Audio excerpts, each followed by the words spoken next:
Jimmy's about to come for the announcements, but before he does, today is a big day for my dad. He's 61 years old today. So Dad, will you come forward for a minute?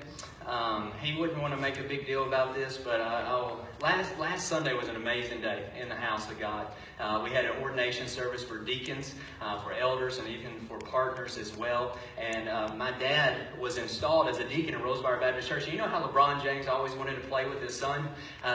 This is me and my dad are getting to serve together at Rosemeyer Baptist Church, and it is truly a joy and honor. And I'm really truly I'm better than LeBron James, so this is even better than that. I bet he could preach, but anyway. But this is my dad, and he's serving with us as a deacon here at Rosemeyer Baptist Church, and we're so thankful for him.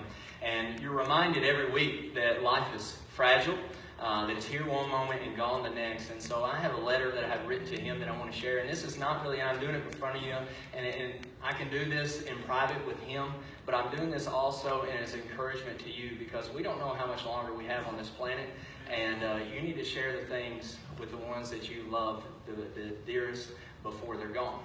Dad's not about to pass away, all right? Don't think of that way. He's 61, but I want to be an encouragement to you, maybe if you have a loved one that you need to talk to. But this is to you.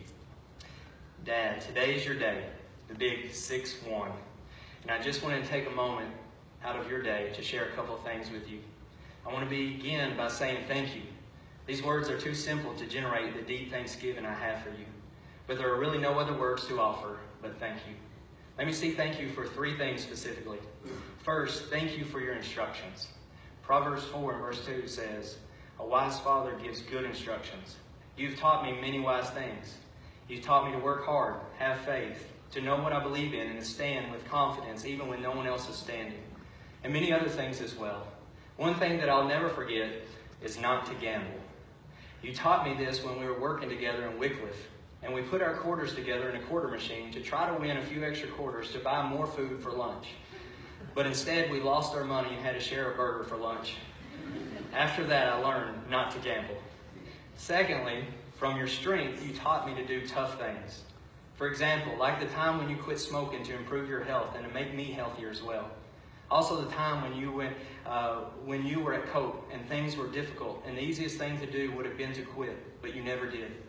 No matter the job, no matter the problems, no matter how hard it was, you just stuck with it because you knew this was the plan of God for you. Or the time that you were chairman of deacons, and while it would have been easy to ignore the elephant in the room and let someone else address the issue at hand, but instead, by the Spirit of God, you were bold and allowed God to use you to do what needed to be done, even though it wasn't easy. From your strength, you've taught me to be strong and to make hard decisions even when they are unpopular, and to be a man of conviction and courage for the glory of God rather than a pleaser of men for no purpose.